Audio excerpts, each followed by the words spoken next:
Welcome to the Penny Bloom Podcast. Ain't another place that has got more bombast. Romp past your mom, dads, listening to Tomcats, talking everything that make you sad. We don't want that. We're here to make you smile.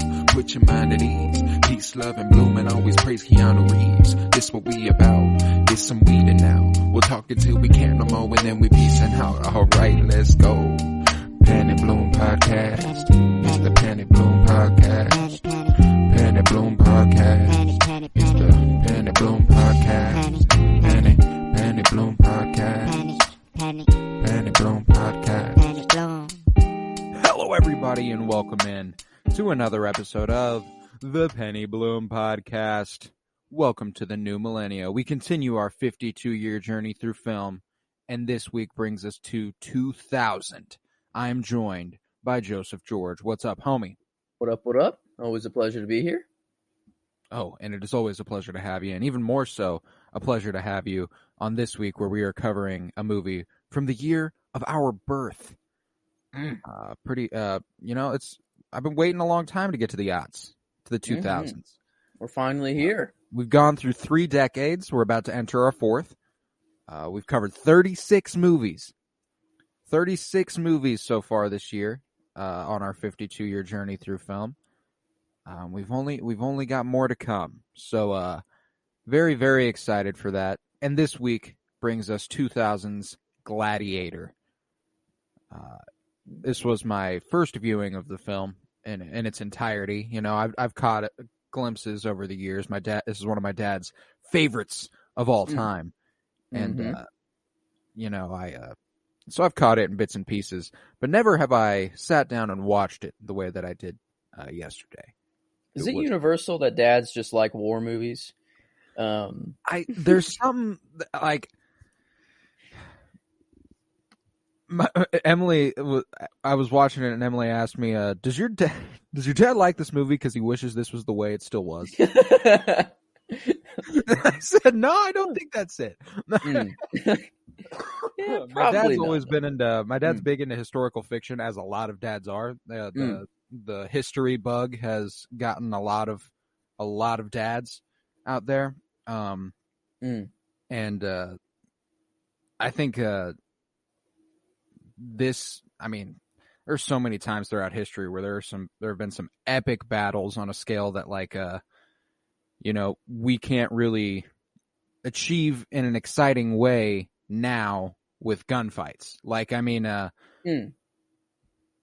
On screen, I'm not trying to be like, more battles were more fun back then. No, I mean as far as portraying them on screen. Because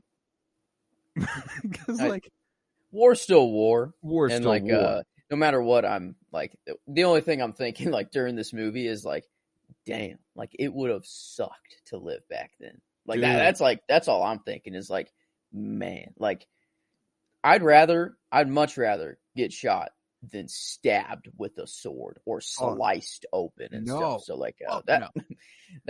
I see where you're coming from. Maybe more entertaining for a screenplay, or something like that. But it's always interesting watching war movies. I think to 300, to Troy, Game of Thrones. Yeah, and my dad, he loves all those movies.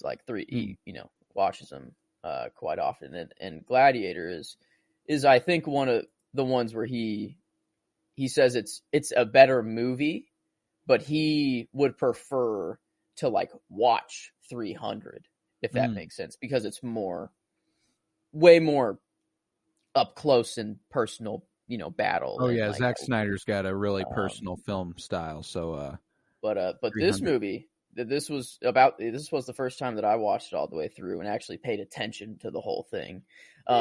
Didn't realize I've seen it definitely in bits and pieces. Didn't realize Joaquin Phoenix was Commodus at all. It hit me during this watch. I'm like, oh no, yeah, it's crazy. Let me lay the groundwork real quick. We got Gladiator released in May 5th, 2000. First one we've been alive for along our 52-year journey through film. I would have been about to be 4 months old. Very, very young child at the time of its release. It was written by the story by David Franzoni and the screenplay by David Franzoni, John Logan, and William Nicholson, directed by Ridley Scott. And this is Ridley Scott's second appearance in our 52-year journey through film as director, as his first go at it was Blade Runner. And Very I think different movies. Indeed, but stylistically, there's a lot of stuff that bleeds through. There are a couple shots where I'm like, I feel like I'm with Deckard and Rachel in the dimly lit room where they're like, you can barely see anything except the lights barely shadowing over their face. And I remember. Okay, yeah. Like okay. there's a visual style that Ridley Scott's got on him that bleeds through here. But yeah, this cast, man, I was like, holy shit. Russell Crowe. Obviously, I'm familiar with Russell Crowe's work. He's a pretty legendary actor. Joaquin Phoenix popping up as Commodus. I was like, is that Joaquin Phoenix? Like the way he can morph himself into other roles. He's a pretty talented dude. Connie Nielsen as Lucilla. You will have seen her in Zack Snyder's Justice League and stuff as Wonder Woman's mom, Queen Hippolyta. Jimon Hunsu, who we know from the MCU. Probably the most familiar with, and the Kingsman franchise. He's Korath. He's in the Guardians movies. He was in What If. Yeah, we got a few good ones. Tommy Flanagan, the guy who played Cicero. I don't know if he looked familiar at all. He was in Westworld season 3. Yes. Yeah. Okay. Yeah. He was the Scottish guy who had the great accent. Yes. Who had the best thing. Like he had the best speaking voice I've ever heard in my life. Okay. Yeah. This is a younger version of very young. Like seeing him 20 years apart. Like you saw him in 2000, and then 2020 is Westworld season 3. Man. Okay. Something did feel familiar about him, and I'm glad. Oh yeah, as soon as I saw him, I was like, "Who the fuck is that guy? I gotta figure out who that is." And I quickly figured out that's where I knew him from. But Gladiator. So this was my first viewing, as I said. I'm not gonna cap with you. I was really wowed by the filmmaking and the acting. It was really, really good storytelling. Just kind of for as long as it is, it's fast as fuck.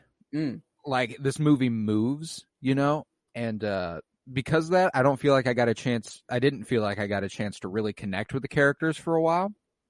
I felt bad for Maximus at the beginning of the movie whenever, his family dies and Commodus kills his father figure and so on and so forth. Like, yeah, I feel bad, but right now there's nothing that's like, fuck, I really, really wish that didn't happen. No, like, yeah.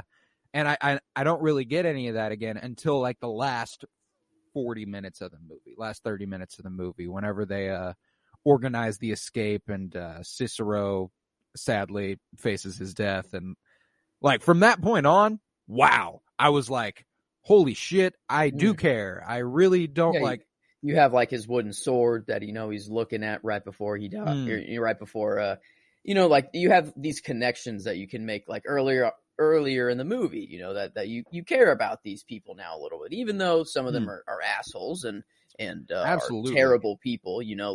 I'm thinking of oh my gosh, terrible Proximo.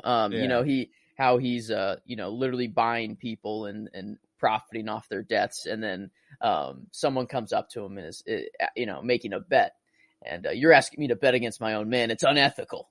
He says it's unethical, and like just the realizing the basis for morality. Back in this day, I love that moment at the end when Proximo gives Maximus the keys, and he's like, Proximo, are you in danger of becoming a good man? Like that was such a fucking great line, and there's a lot of really good lines in this movie. Yeah, but dude, that last 30 minutes or so is really what brought it home for me. I loved Connie Nielsen as Lucilla throughout the movie. She was probably consistently my favorite element as far as like reining me into a heartfelt side of the story, someone I sympathized with. Like I said, I felt bad for Maximus, but he seemed like he was going to be doing just fine. Like it's sad stuff, but he's got a lot on his plate. Lucilla, you know, like what she was facing with Commodus, like, bro, she was going through it. Damn. You know, from the very beginning, you know, Aurelius was like, only if you were born a man, you know, like, what a Caesar you would have made. And, you know, she, of course it goes to the corrupt, the just, you know, and Commodus even like explains it himself, you know, right before he kills his father. He's like, you know, all the virtues you're looking for in a Caesar or whatever, I know I don't have them, you know, but I have these other ones, you know. I'm determined, I'm resourceful, I'm blah, blah, blah. Like, you know, like, just recently being like deep diving into Harry Potter and like he'd just be a Slytherin. Like, I don't know, he just, those are like some of the words they use to describe like Slytherin. Gotcha. But like, you know, it's just, you know, you root for Maximus. Oh yeah, right absolutely. Like, oh, okay, this cool general, you know, like we kick off this movie with a fucking bang as far as the legend of Maximus. You know, like I didn't know the bones of this story. You know, like I was only familiar with it in a limited capacity. I only knew that he fought in a pit and yelled, "Are you not entertained?" Yeah, I mean, I've been hearing that from my dad for fucking years. Are you not entertained? Are you not entertained? Is this not why you are here? God, what a fucking legendary moment. And man. But no, yeah, you get introduced to him, and he's the war general. He is the guy for the Roman Empire, like what George Washington was in the American Revolutionary War. Maximus is that to the Roman Empire at this point, and he's a legend. You know, he's got the loyalties of his armies. This guy Aurelius is fucking loving this man. He's like, you know what? This is the son I should have had. Says straight that up. word for word. Him, you're the son I should have had. It's a. I guess he's about to die. You know, he might as well get everything out. You know, he probably knew his. He was either going to die of old age here in the next couple weeks or so, or you know, his real son was going to. Yeah, you know, he did say to Maximus, you know, I'm dying, and I need someone I can trust with this shit. You know, so I'm gonna put you in charge. Commodus will understand. You know, he knows what he gets what's best for Rome. It's like, ooh, I don't know that he will. I don't think you know your son all that well. Yeah, I mean, he shows up at the very beginning. He's like, "Did I miss the battle? Did I miss the battle?" And he's like, yeah, he's like from the get go. He's like, fuck this guy." Like he just doesn't really care much for him. And he's like, "Father, walk with me." And he's like, "I think I'll go." You know, he's like, "I think I have to leave now," or whatever. And I mean, they do have a powerful moment, you know, before he kills him. I really thought he was like coming around for a second. Like, cause I don't know. I was like, he's crazy here, but he's like, yeah, okay, you know, like he's like, you know what you're saying, you know, he's giving him a trying hug to give me the hug that I've wanted all my life, etc. But you know, we figure out it's too little, too late. And that sentiment from Commodus really did make him a fascinating character. You know, like as much as I really obviously do not fuck with Commodus on a I think to like Game of Thrones. You know, that was one that was in my head a lot during this movie just because of the kings and queens of it all and so on and so forth. And, you know, Commodus gives you those Joffrey vibes, to be sure. A little older, a little less brutal, I'd say. I mean, he's obviously not the nicest Caesar, but nevertheless, he's not shooting arrows into prostitutes for kinks. So like, you know what? Hats off to him for that. But it was interesting framing him as the kid who always knew he'd be king. This entitlement, this spoiled nature to him. That's like, and this why don't they like me?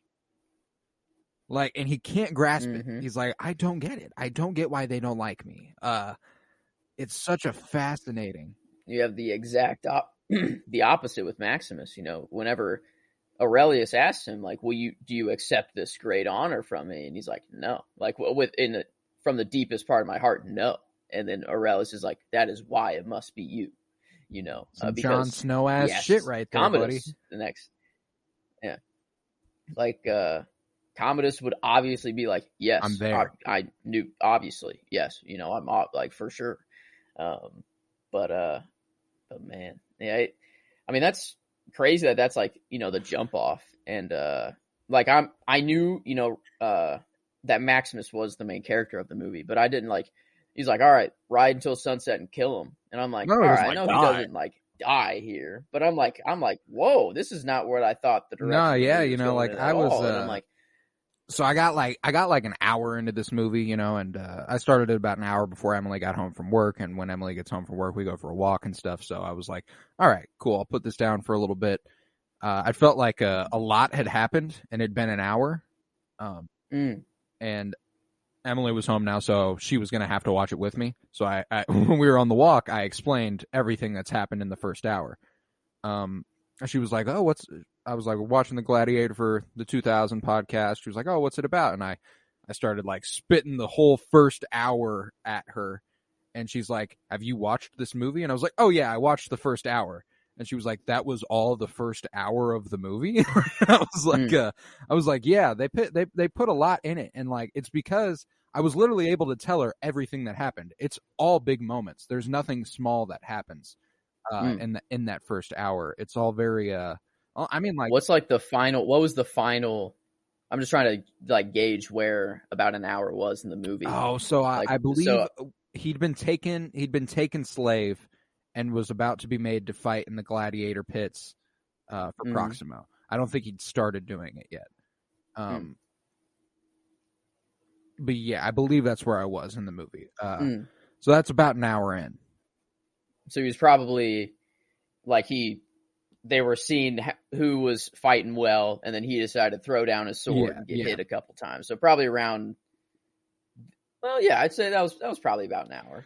But that's crazy that there's still almost 2 more hours. Yeah, another hour and a half after that, and frankly,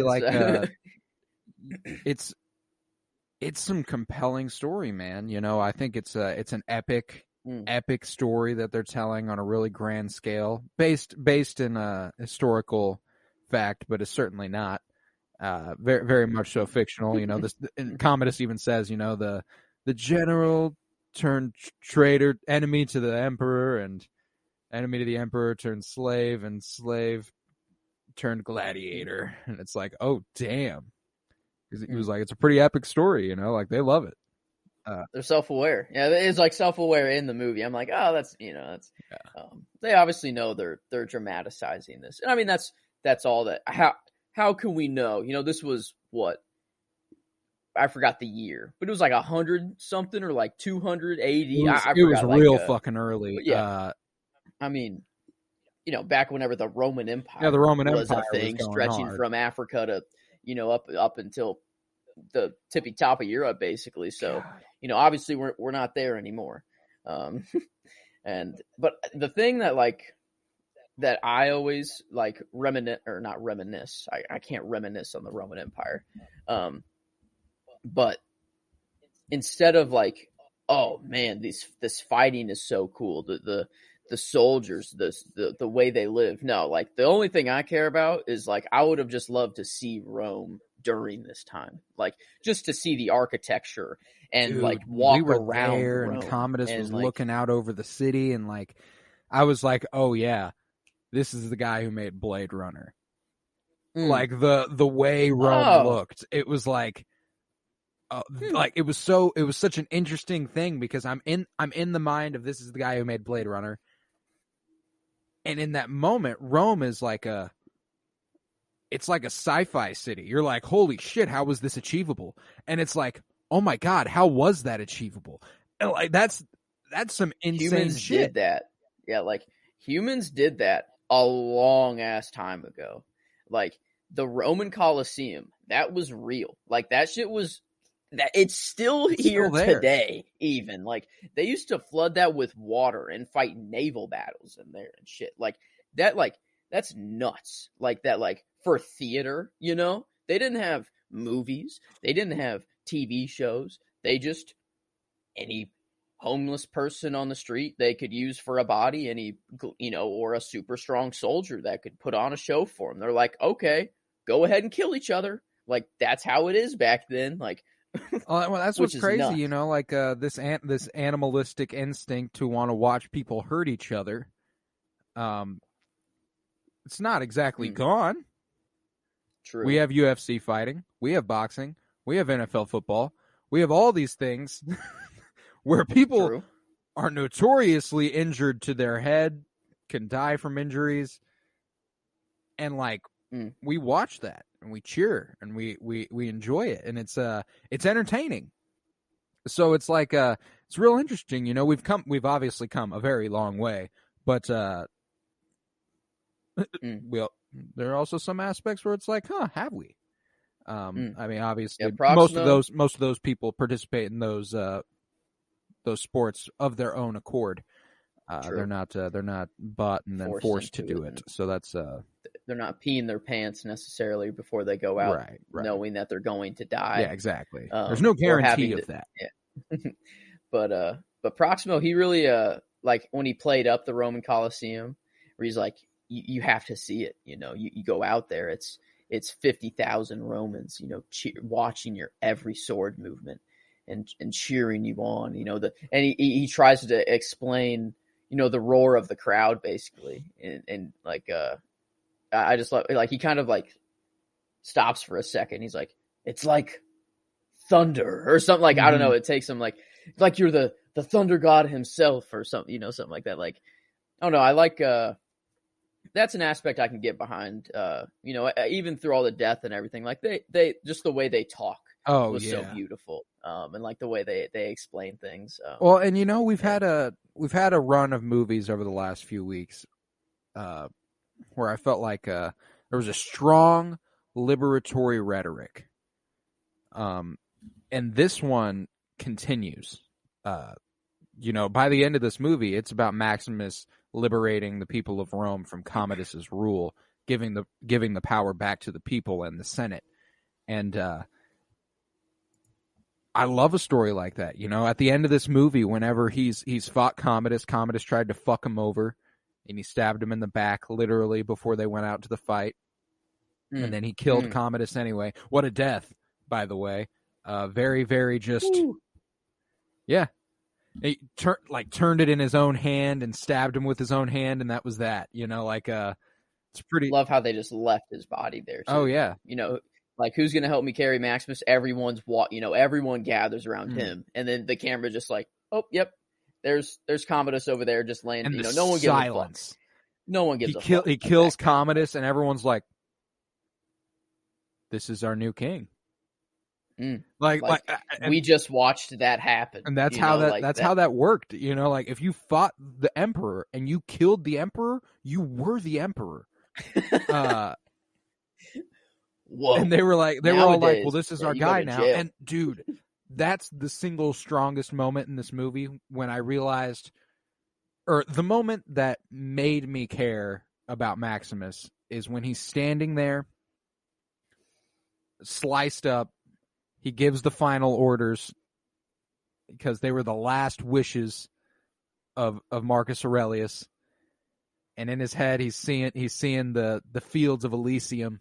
And if you find yourself with plain skies over grass fields, don't worry, you are in Elysium and you are already dead.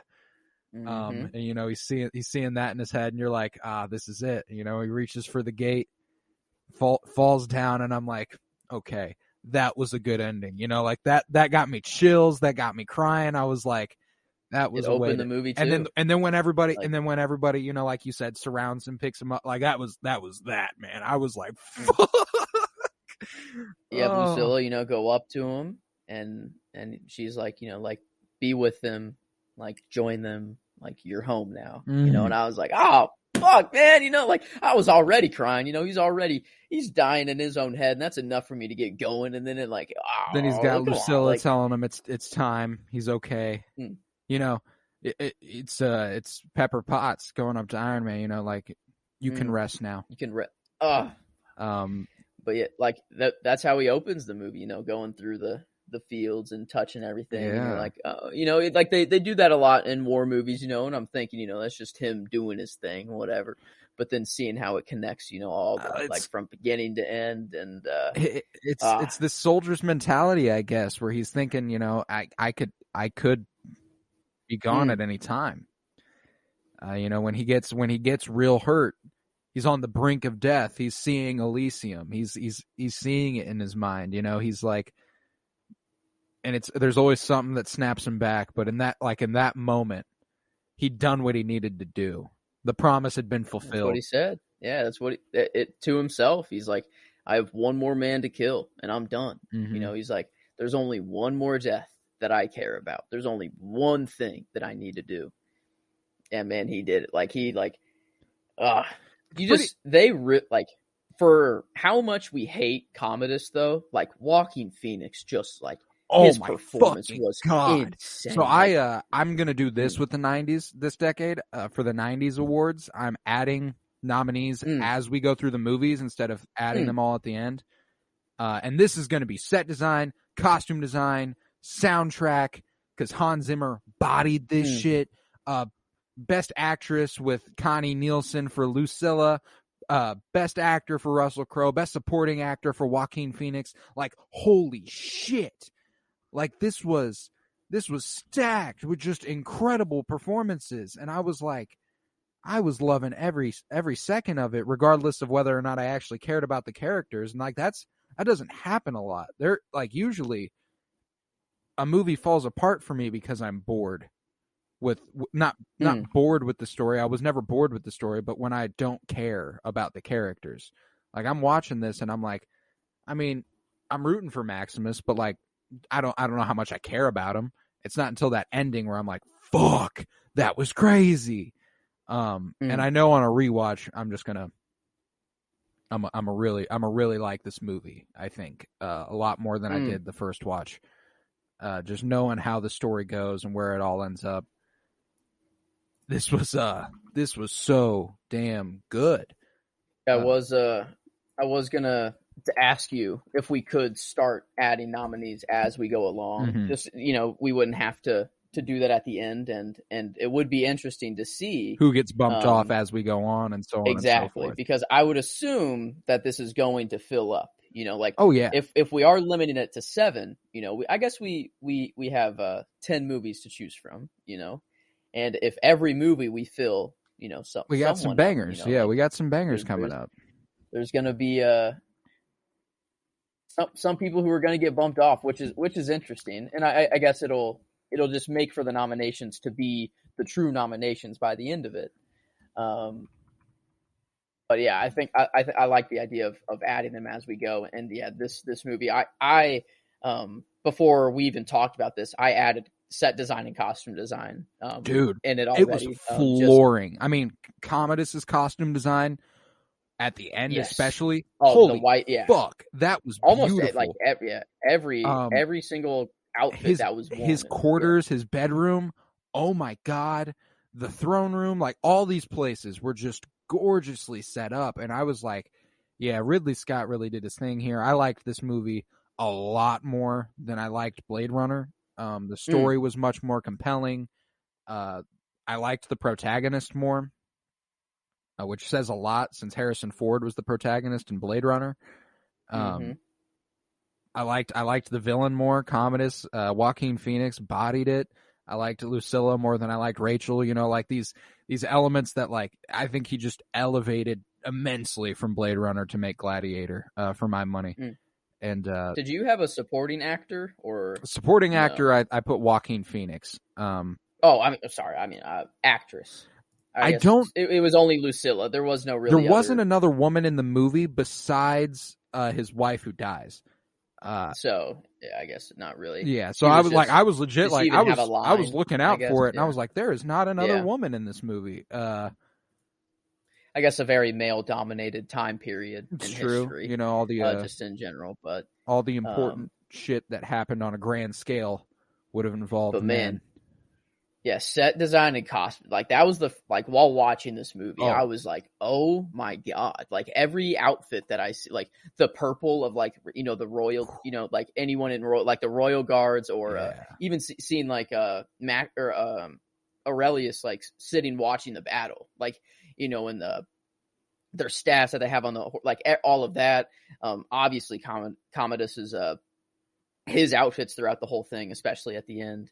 And then, Maximus, even with his armor that was gifted to him, and whenever Lucius comes up to him, he explains, these were my 2 horses, and like, it's just talking to a kid. And when he realizes, oh shit, wait, your name's Lucius, like as in the one I know of, like, or whatever. And he like starts to back away and he's like, wait a minute, am I being watched right now? Like, am I about to die or something, like, which was interesting, but man, yeah, I think, I don't know, I didn't expect this movie to be, or for me to like it as much, just because like history movies and war movies, I find a little bit harder to get into just personally. Not personally my bag. But this, I think this story was good enough. I think Maximus's story was just good enough that it gripped me the whole time. Like, certainly. I wouldn't necessarily say the whole time, but I was in this movie. That's for sure. Absolutely. I think back to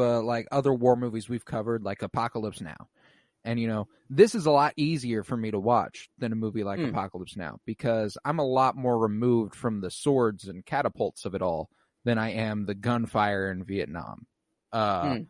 Like that's something that I know happened very recently, something that is happening all over the world right now. We don't got a lot of folks running at each other with swords and catapults and bows and arrows. So there's something that's a little bit less tangible about it for me. There's something that's not as real, so I can enjoy watching those battle sequences a little bit more. And it's like, wow, this did happen hundreds of years ago, like that's what usually is like, all right, I can get behind that. Like this will be a little easier for me to watch. And it's funny, that ending really, really does kind of save it for me in terms of like an enjoyment side of things. Because I was never once was like, is this just not good? I always knew it was good. There was no question about that this was a well-crafted movie. But I was just like, it's just a story unfolding before me for a while. It's not until that ending that I'm like, oh, fuck. Yeah, that all came together really, really well. The payoff is really satisfying. Yeah. I think that's the reason it's so like such a long movie, is that you really, really have to hate Commodus, get to hate him, which is pretty easy, easily done. But like, you think he's like, they get you to a point where I thought Maximus was done for, like Cicero gets hung on that tree and the arrows in his chest and he's captured. And I'm like, fuck. Like, I was like, oh, is this movie going to be like devastating at the end? Does Maximus not make it out? Commodus goes on to rule and that's that. Like, that would be devastating. And like that's what made this movie all the better for me, is that like, I hit a point in this movie, like we talked about last week with The Matrix, like, when Neo gets shot 6 times, obviously the first time I watched it, I know Neo's fine. I know there's 2 more movies. He'll be all right. This movie, I have no idea how it ends. I'm sitting there like, fuck, he's done. Like, that's that. I don't know how he gets out of that. And then Commodus' hubris goes and does him end. And I was like, yeah, all right. As soon as he got up in his face and was like, he does that whole, the general who became a slave, the slave who became a gladiator who defied an emperor. He was like, only a famous death will do. What could be more glorious than to challenge the emperor himself? I was like, yes. I was like, thank you. I was like, fuck yeah, he's going to kill your ass. And then he stabbed him in the back. And I was like, oh, well, I don't know now. Like, that's a big, and, still wasn't enough. Still was not enough for Maximus to go down to Commodus. And I like that they did make a point. I was under the impression early on in the movie, whenever, Aurelius sees Commodus pull up and he's like, have I missed the battle? He's like, you've missed the war. That he was like soft. And he is soft. Don't get me wrong. Like, he absolutely is. But they show him training and stuff, and you're like, oh, okay. This dude's kind of nasty with the blade. I thought, like, maybe he was just, like, completely and utterly removed from this. He's like, I'm just going to be royalty. I was like, all right. At least he's got, like, something going for him of the times. Yeah. I guess, he's got nothing else to do other than waiting to be king. Yeah. So I guess, you better be getting good at something. Yeah, true. But not enough to beat the man, the war general who's basically grown the Roman Empire to what it is, won every battle across every country. And like, the moment where, he's like, what is your name? He's like, I am Gladiator. But he's like, don't you dare turn your back on me. Like, remove your helmet and tell me who you are. That was my favorite part of the movie up until the end. Whenever he's like, it's me, bitch. Yep. And dude, he's like, my name is Maximus Decimus Meridius, commander of the armies of the North, general of the Felix regions, and loyal servant to the true emperor Marcus Aurelius. I was like, and you see all of his buddies in the background that are like, wait, what? They're like, hey, excuse, like they were already following him. They were already like with him till the end, and like, he's fighting them. They're fighting in formation like an army. Like a battalion. Like he's ordering them what to do, and all. And then like you see later on, like we get a bowl of food or something, and I forgot who the big brute giant guy, whoever that was, he eats it before him to make sure it's not poisonous, he acts like it, and they all have a laugh. Yeah. But Juba, he's one of my like favorite, like that's what a payoff there at the end. Oh my God. Whenever they embrace, and it's like, yeah, strength and honor. They do the whole thing where it's like they're brothers in arms, man. Like they rose up together. Like that was his right hand man, like in his time as the gladiator in the gladiator pits. And he buries, his wife and son little statue in the Colosseum. Man, and then he's like, we are separated now. I will meet you again, God, but not that yet. Shit he says, hit. Not yet. And that's what Maximus said to him whenever he's talking about, like, yeah, my family, they're waiting for me. They're waiting for me. And he's like, not yet, man. Like, not yet. Like, your time's not over. Like, this, you can't meet him yet. And then, he, you just get the idea that he goes back to find his family. Yeah. Like, it doesn't show it, obviously, but like, he's a free he's going man. back. Like, he's going back. He's a free man. And I love, like, I think the first order he gave Maximus was to free the prisoners, not to like reinstate the Senate or whatever. He was like, free the prisoners. They go off, do that immediately, and then he's like, okay, now reinstate the Senate. I'm done here, whatever. Like, that's the first thing on his mind. He's like, I got to get my boys out. Legendary shit, man. I Mm. just absolutely loved some of the dynamics they formed over this movie, specifically that one. Jimon Hansu and Russell Crowe together on screen was pretty nice. I liked those scenes. I wish there could have been a little bit more there. I was like, this is one of my favorite elements of the movie. Give me a little bit more of this. But there are some bigger fish to fry at hand. And like shots like that overlooking the subjects of the emperor and Rome as Commodus comes up the steps at the very beginning. You think that's how it really used to be? Like all those people standing there too. That's what I was thinking. Is like, okay, obviously we have this many people now, and like but no one, like, we're not this organized. Like there's it's not this clean. Like there's no, like, just, I don't know. It's just insane to think that like people lived like this like a while ago. Is that like the army, or is that? Yes, like it's just those the royal army. Like it's the people in purple, basically.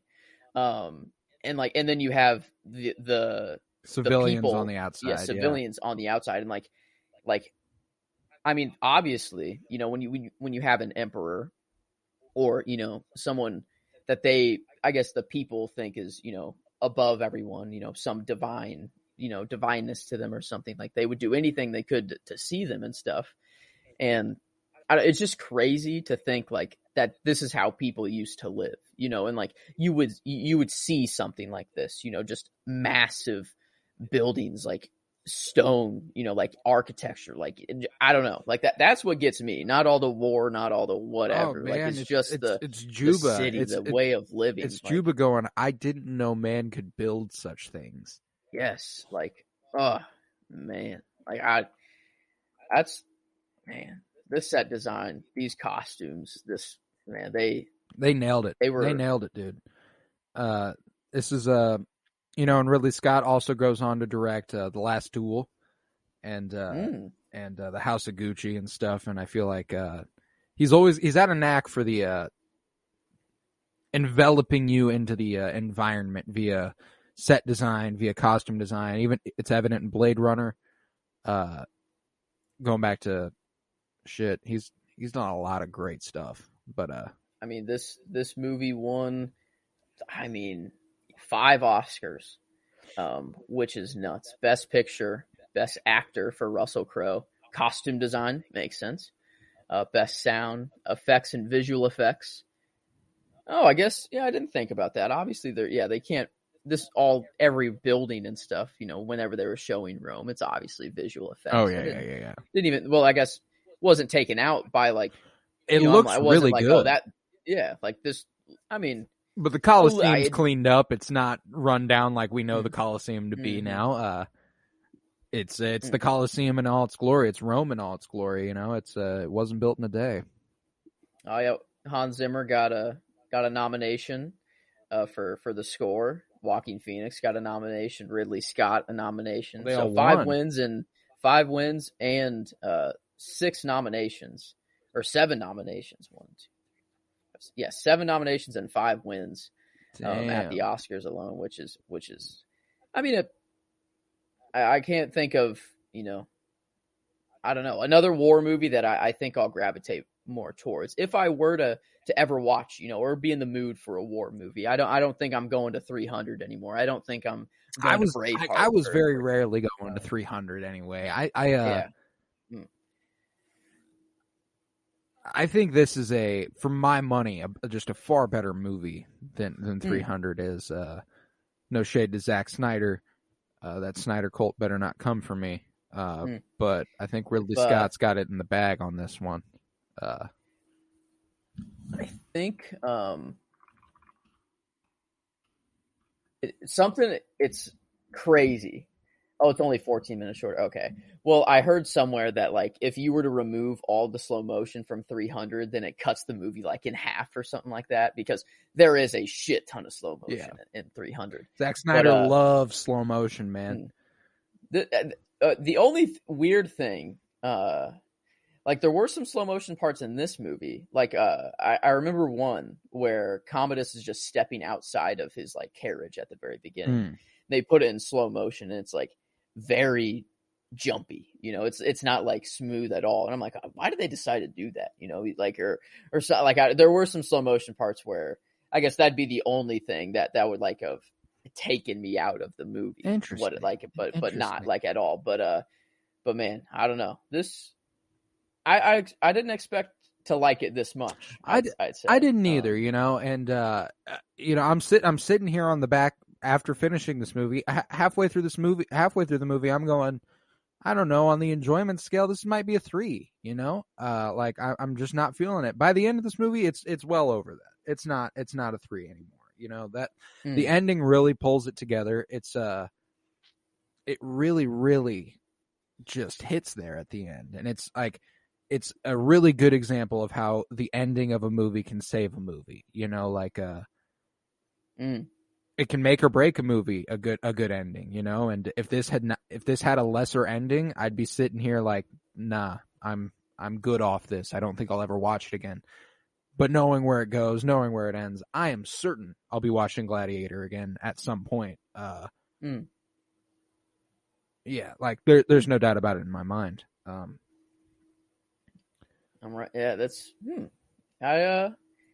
I'm the only one that I'm kind of like. I know film wise, like score is going to be pretty good there. Genre, but enjoyment, I'm kind of like the ending was great and made the movie. but I guess it kind of matters, like in the middle of the, like it does matter of how much it keeps you. It certainly does, like, because if it gripped me the way the last 30 minutes did the whole time, this is a 5. But I go 2 hours of this movie kind of not feeling it. Like enjoying what I'm watching to an extent. I like this. I like the critical elements of it. I think it's really well done, really well shot, really well acted. But there's something that's just not like clicking for me for a while up until the end. And I guess there's not much that they could cut out is the thing. Like I'm thinking like not at they all. could cut out some stuff, but like no. It was necessary, like they needed to build the story. It just wasn't the most enjoyable and connecting stuff they did for me throughout the movie. I think it's kind of bookended by the emotional aspects for Maximus is, his family dies, he seeks to avenge them. He's avenged them. He's going to go see them now. And I think that's that's kind of Maximus's story, like everything in between. Like I think it's awesome. Like I think it's cool that it happened, but like, it's like, all right, like I'm not like emotionally like he has to get there. He's got to get to the gladiator pits. There are movies I watched throughout this where I'm like, he's got to do this. Please, for the love of God, and I'm just not feeling that here. And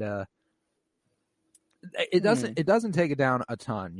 I think I'm still sitting pretty on the enjoyment rating for Gladiator here. So I don't know. Let me explain the rating scale for those who are joining us for the first time. Perhaps we have 3 categories out of 5 stars. We got enjoyment out of 5 stars, how much the movie connected with us on a personal level, how well it fulfilled its genre out of 5 stars. I think this would qualify as a war drama. And third, critically as a film, how did this go for us? And those are all out of 5 stars. We take the mean of those numbers, and that becomes our overall rating for the movie. And this will finish off July and determine a pretty big whether or not it's the best month yet. So I don't think it's going to be hard to beat May. May was strong. May was very, very strong at a 4.86 average. So this one will have to do pretty well some damage in order to beat May. But all right. So out of 5 stars, where's your gut going for enjoyment? I was thinking like 5. No. 4. Getting closer. I don't know if is it below a 4? No. Is the thing. I don't think so. I think the ending salvages it enough to not be lower than a 4. Like that, It was strong. It was strong enough for me to go, all right, well, it's definitely at least a 4. That's floor for me. And you know what? That's probably fair. I did enjoy the ending of the movie, but I didn't enjoy a lot else. I thought it was good, but I didn't enjoy it, and I think that's an important distinction. It's not really a movie that we can connect to as much, like I said, the swords and the catapults and the bows and arrows. It's something that's completely removed from our time. I don't fuck with Imperial rule, so it's hard for me to go. Yeah, I fuck with Maximus being a general of Rome. That's.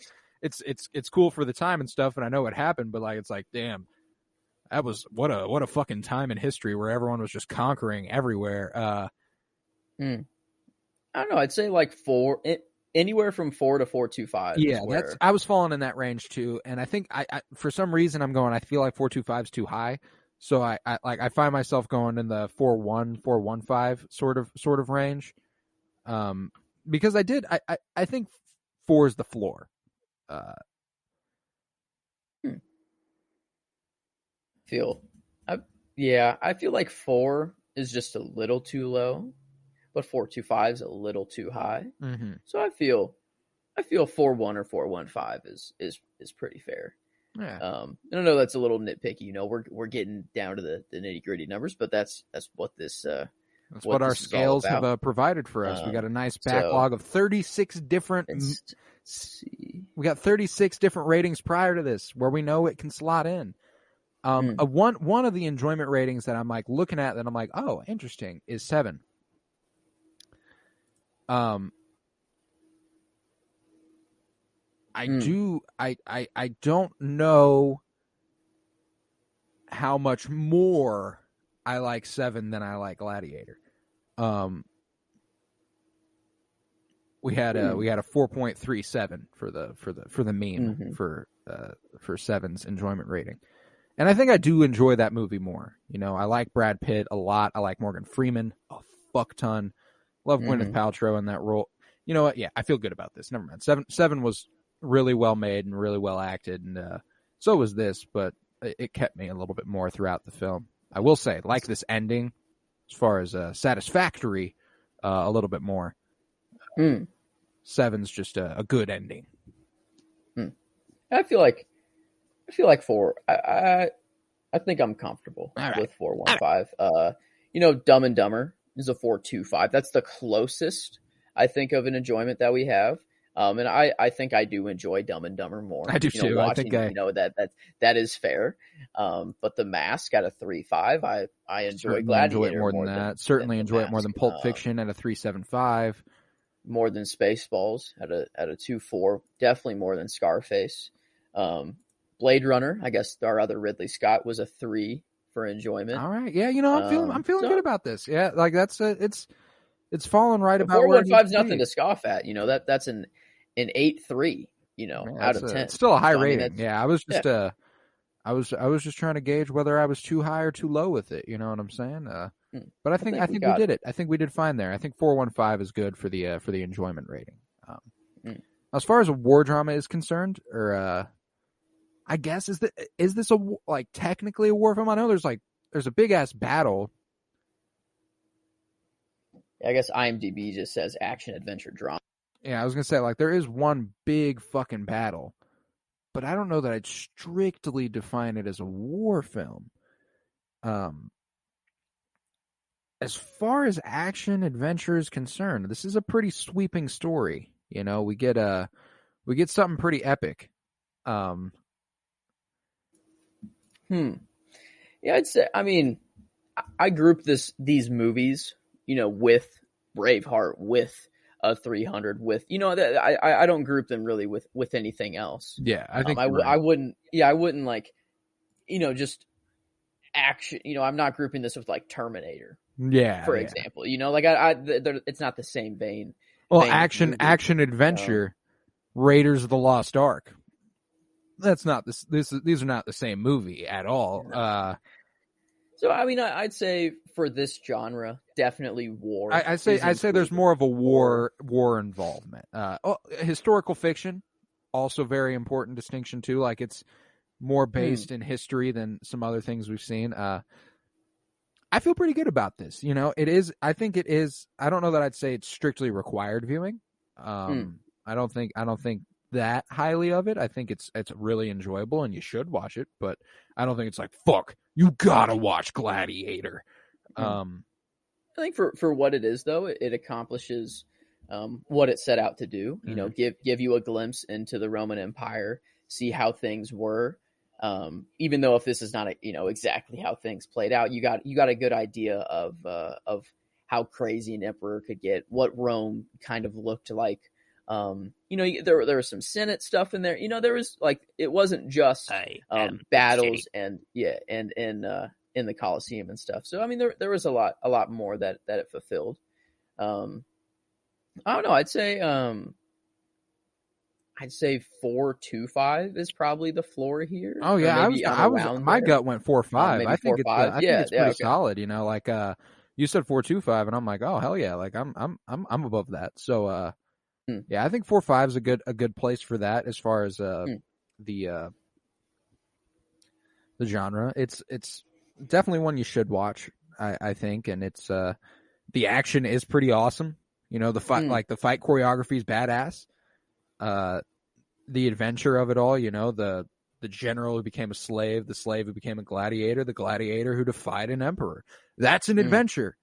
And the gladiator who killed or the gladiator who became the emperor. Short bit. Yeah, it's pretty awesome. So like I think 4.5 is fair. That's a 9 out of 10. It's a strong action. I'd say I don't know. Yeah, I guess like this is the war movie that I would go to if I'm in that in that mood for a war movie. I'd say I'm probably not going back to like Apocalypse Now or MASH or 300 or whatever. Like I'm going to Gladiator if I'm wanting to watch a war movie. So yeah, I get my fix from that first battle. That like it's 20 minutes or something like that they show just like a bunch of fucking fighting. So like you know what? I think I'd visit this before a lot of war movies as well. But like we've said over the course of this, the war movie genre is not exactly our favorite. It's just something that's you got to be in the mood for a war movie. But this is about as good as it gets critically. Ridley Scott fucking bodied the direction. The way shots were set up was fucking beautiful. Clearly made by the same guy who did Blade Runner. Like I feel those same tones in some of the shots we get in this movie. Russell Crowe kills it. Joaquin Phoenix absolutely kills it. Connie Nielsen bodies it. We got some fantastic performances. Yeah. Soundtrack was killer. Visuals were just gorgeous. Visual effects, like it's a pretty high rating movie as far as critically well done, and it's impeccably written. It's a really tight story. For a 2.5 hour movie, they pack this shit full. I'm never I might have accidentally said I was bored earlier, and I never was. I was always entertained. It was just like it was a matter of whether or not I was enjoying it. And like looking at it, feel like I'm just making points here. I'm not saying it's this low, but I'd say it's definitely above Apocalypse Now. I think I enjoy the general filmmaking, acting, and everything a little bit more than I liked Apocalypse Now. Is it to the level of Godfather and Boys in the Hood? Godfather Part 2. I'd say it's every bit as well done. I think we're looking more at the 4.8 levels. That's okay. That's what I was climbing up there, because I'd say like 7. Like a great movie, but it's not really known for its.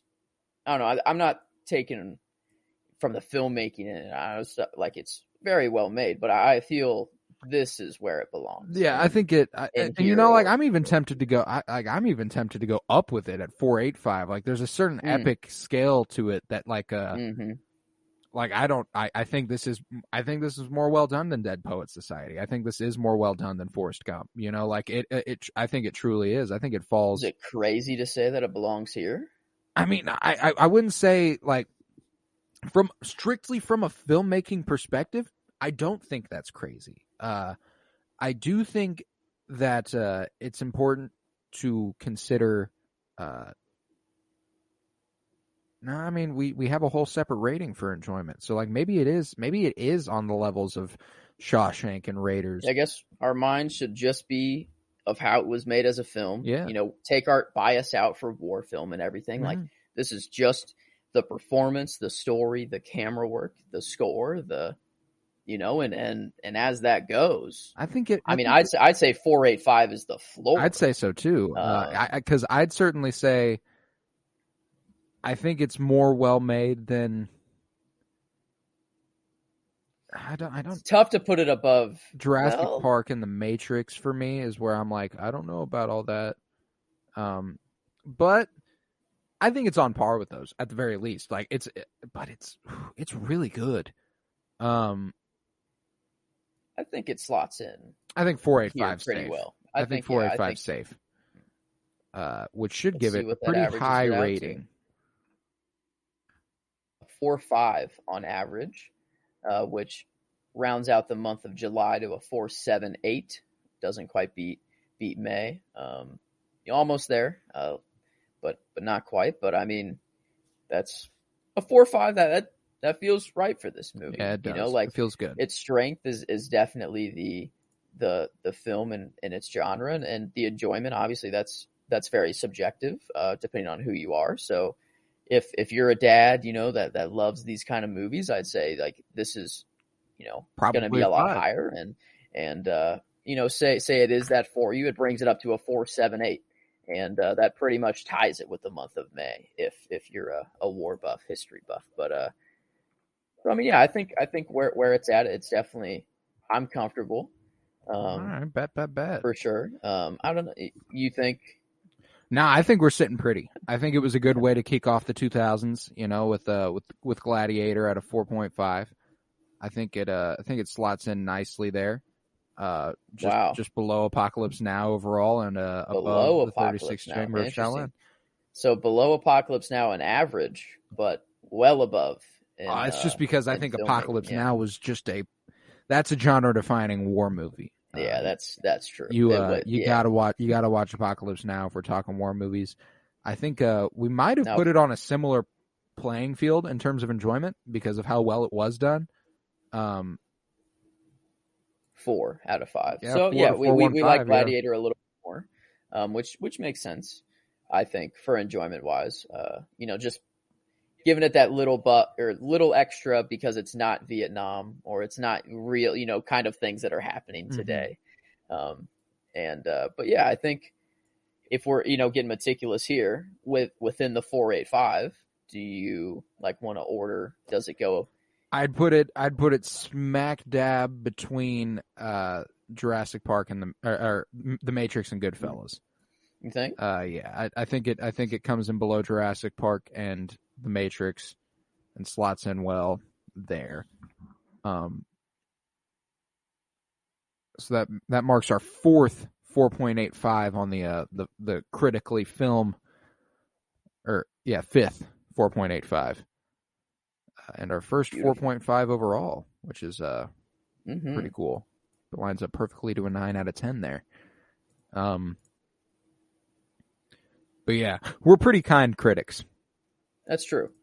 We got a lot of movies. It makes sense for these movies, though. These are the best movies of the year. We're not picking a random movie from 2000. We're really picking, probably the best movie of the year. And I mean, it makes sense. Spaceballs.